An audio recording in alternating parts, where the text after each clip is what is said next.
Today on the Biz Talk, we're going to have a little bit of fun.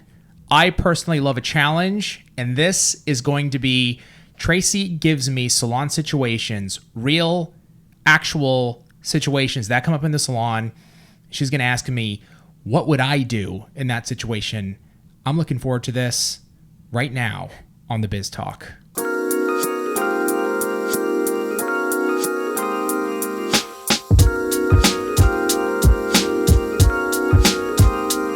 I love a good challenge. As CEO of Young Nails, I believe that I can basically navigate through any situation, any problem, any challenge.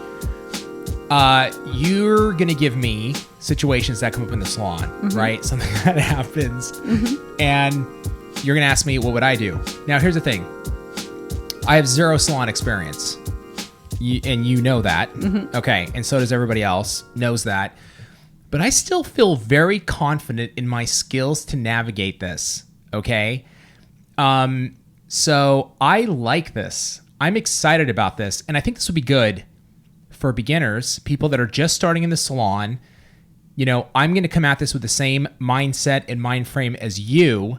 So we can actually see how would we go through some of these challenges that are going to come up in the salon with clients, right? Real deal stuff. Real deal. Yep. Hit me with the first one. This is something we just came up with, and I think we should say that this is all in fun. Like, because No, I'm taking this seriously. I think, yeah, you should, but like, we're not making fun of clients. It's just No. stuff. No, we're not making fun of clients, but this is stuff that actually happens. Yes. And like, I want to see if I can like navigate through this. Like, I'm starting in a salon. I'm literally approaching this with the mindset of like, I just opened a business, a salon business. This stuff's going to come across, come through my door. I need to try to navigate on the spot. What am I going to do? Go. Okay, let's just start with the client shows up 15, 20 minutes late. Let's just start there. Okay. Client shows up 15, 20 minutes late. I'm definitely going to, this is exactly how I would handle it. You know, hey, how's it going? You know, sit down. She would sit down. I would say, hey, just for the future, I'm totally on a schedule. You know, don't worry about it today. But I want to communicate with you as your nail professional. And I got to be on time, right? Because if you're late, that's going to push me back and then everybody's going to late. Or worst, I'm going to rush through your service. Like, you're going to come in, you're 15 minutes late. I book out, 45 minutes to an hour for you.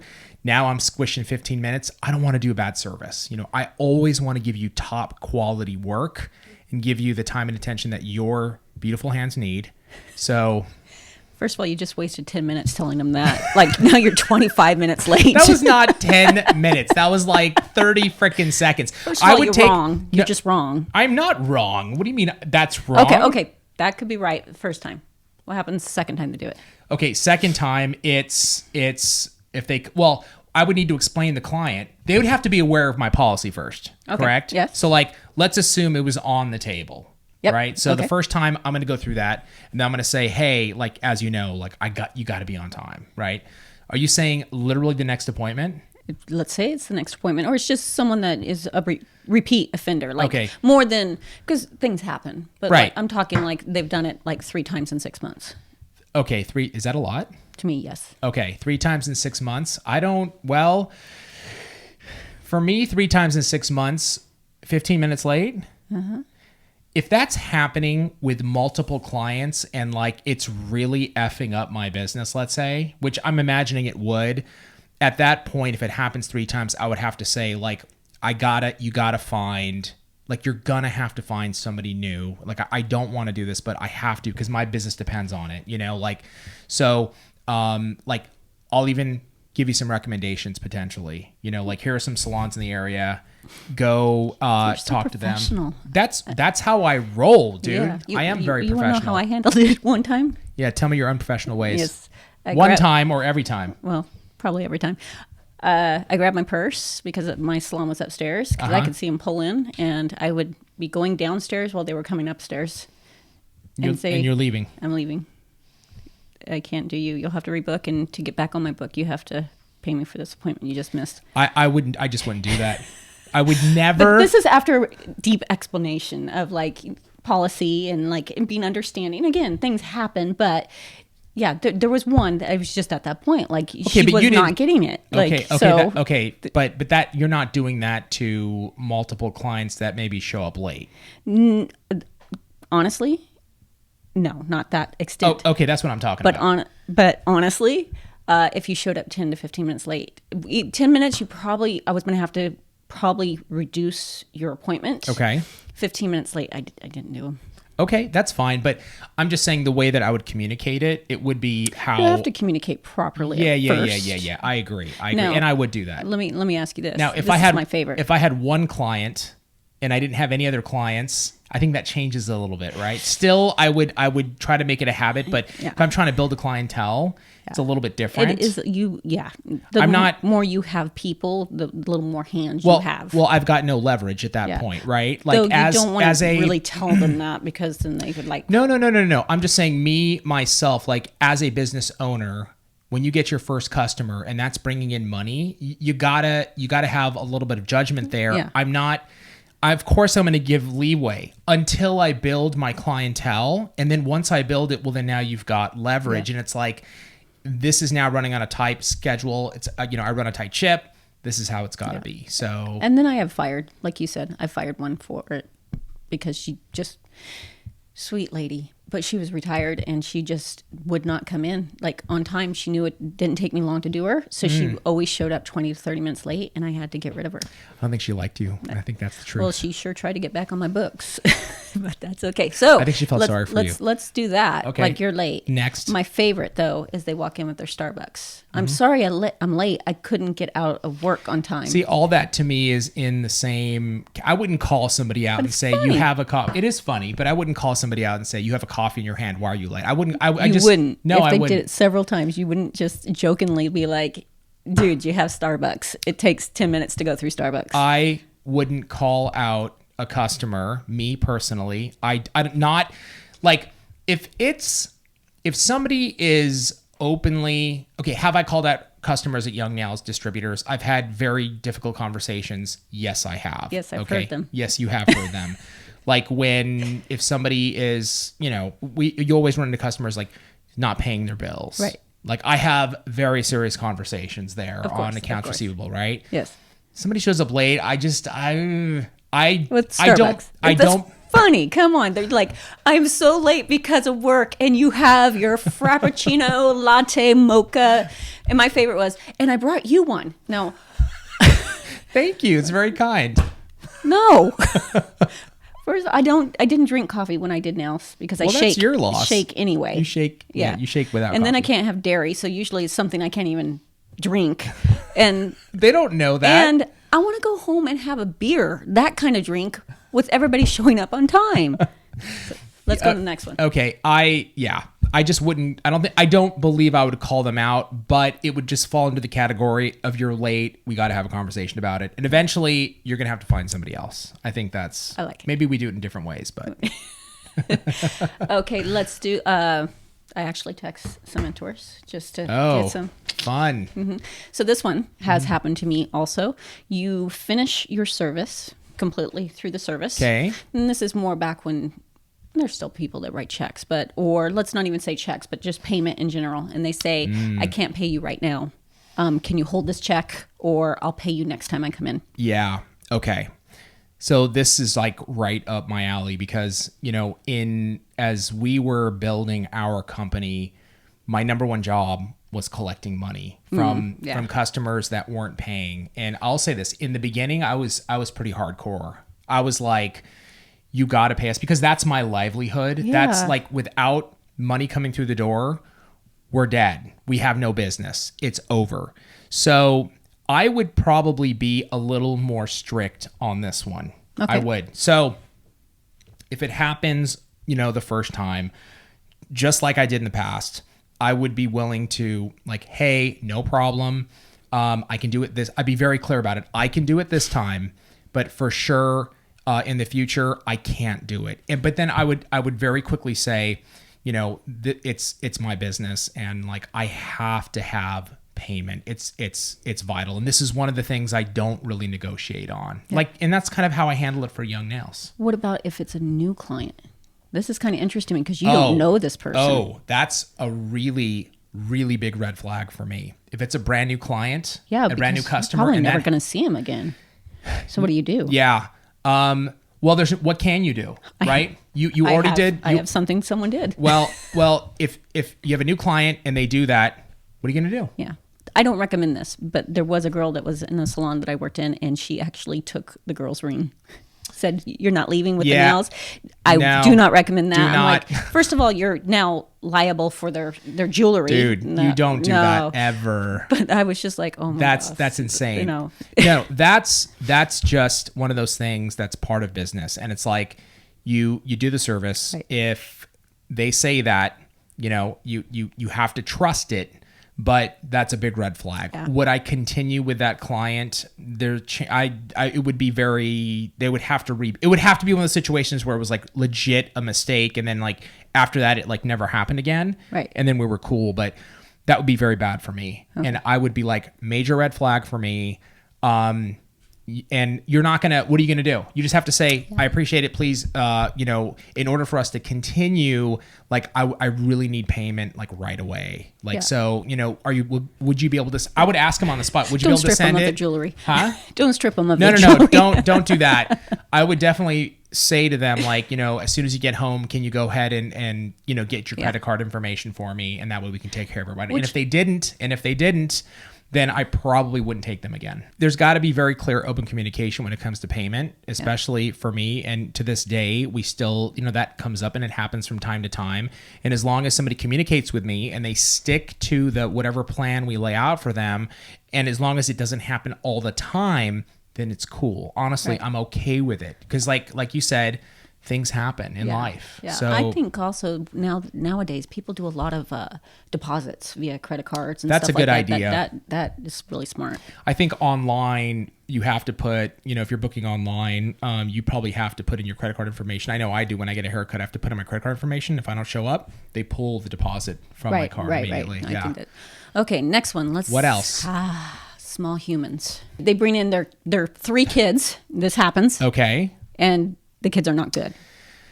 And it's extremely distracting to everybody. And, look, I have kids. And if the kids are well behaved, I think you almost have to go with a policy more or less. Like the kids, if they're out of control and it is disrupting the business and it's disrupting everybody, and like, other potential clients, somebody's waiting and they're just like looking at you and it's going to like hurt your business.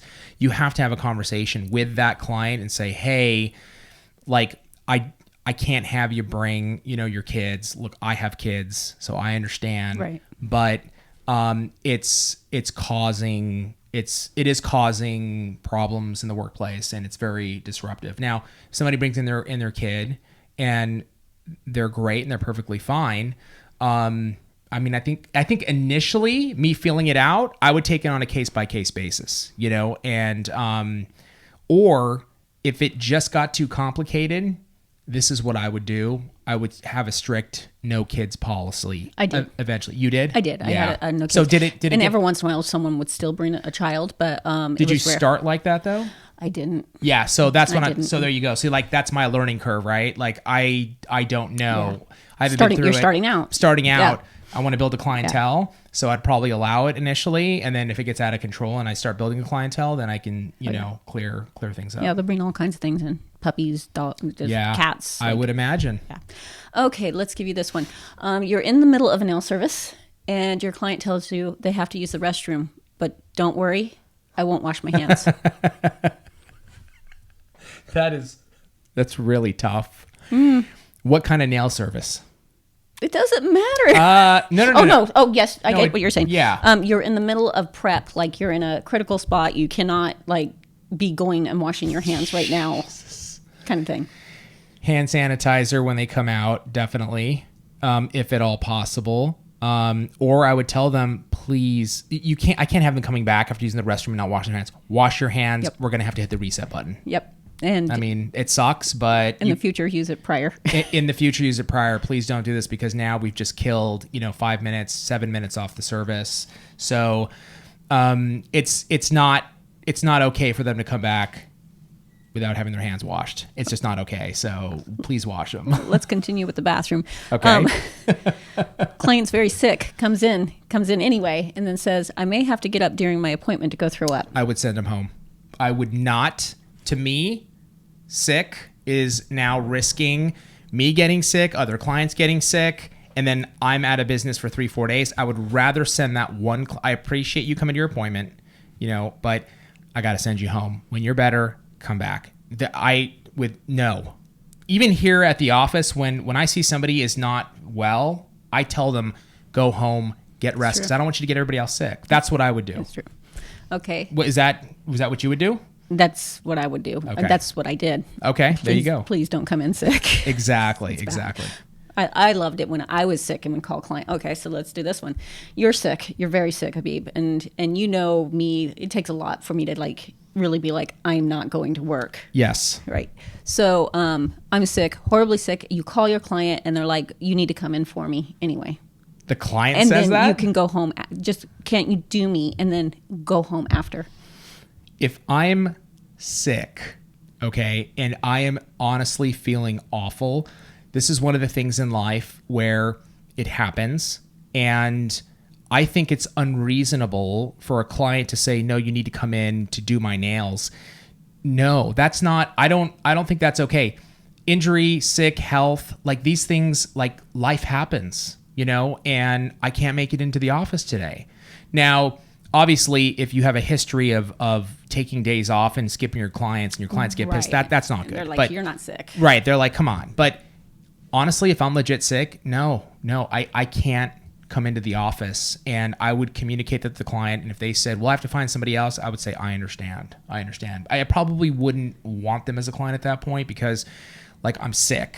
I got to get some rest. And that way I can get healthy and continue with my business when I'm healthy. Okay, let's go back to the bathroom. This happened to one of our beloved mentors. Okay. Your client is in their chair. Okay. And they have to use the restroom. Okay.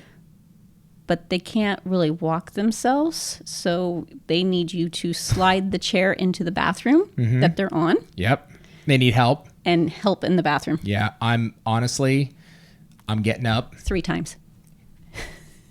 Are they elderly? Is it okay? Yes, you know what? I'm helping them. I am. And as hard as that might be, that's a very difficult situation. But there you don't want to is embarrass anyone. no but, way. No. And I could not. There's no way. If somebody who's elderly, an elderly woman was like, I have to use the bathroom, I can't get there. It's like I'm biting the bullet. And I'm doing this, and I'm going to help you. There's no way I could just let that go. One of these days, you have to hear this story because this person that had this happen, the client's chair doesn't roll, so it literally is dragging down the hall. And of course, she is hilarious when she tells anything. But that's a good person. It is a good person. Doing that for a client, and I would do the same thing. Yeah, I just would. Definitely, you got to feel for them. You got to take care of them. But it's something that can happen. This is life. This is business, right? Yep. Drunk clients. Oh yeah. No.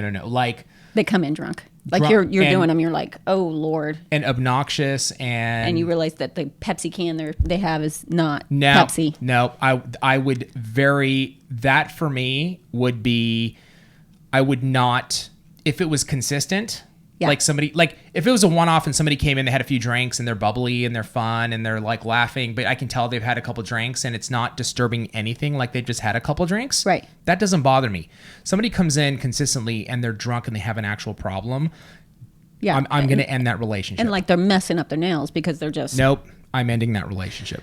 How about a person that rents booth from you and you realize they're drunk and it's disrupting the business and it's causing issues and people are complaining, then I'm ending. I personally, that to me is you're doing business with somebody and you're leasing out a space to them as a booth renter, and it's not them on their own, it's causing issues to the environment because it's a shared community environment.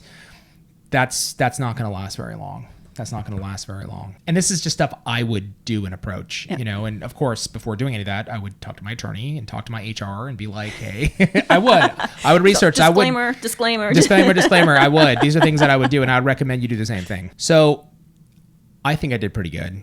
If you were to grade me just getting into Salon, how did I answer those questions? Be honest. I think you did pretty good. Okay. It was very professional of you. Okay. But that's how I roll in my business, right? Like I want to handle things in that way. And at the end of the day, honestly, I would go off my instincts and I would try it. If it works, great. If it doesn't work, you know, we try it again next time. If I lose a client in the process of trying something or handling a situation, I'll try it again next time and I'll do better. I'll learn from it. At the end of the day, I think the bigger message here is like, you got to just roll with it. To have fun with it. Have fun with it. Well, I'm sorry, go ahead. It's nice to kind of go over this because it's nothing that I was ever told prior to starting. Yeah. And so if you have a little preparation, yeah, then you can kind of have standard responses for it. Because sometimes when you're tired and it's been a long day, you're urged to just... Yeah, lose it. Yeah. I think the real message here is that, like, if you're going to go in the salon or start your own business, like, things are going to come across, are going to walk through your door, and situations are going to happen that you do not expect. And it happens to us here all the time. Things go wrong, things happen, and we have to think on the fly. I'm honestly used to going off my instincts and just making decisions. Yeah. And the one thing I do... That's why you're CEO. That's why I'm CEO, man. But that's what I do. Yeah. I make a decision and I don't really dwell on it too much. It's like I pull the trigger, right. I make a decision, and if I believe it's the right way, but if it's not, fix it, make another decision, and move on. And I think that's what you got to learn how to do dealing with situations. With that, say thank you for joining this very interesting session, and we will see you next week on the Biz Talk.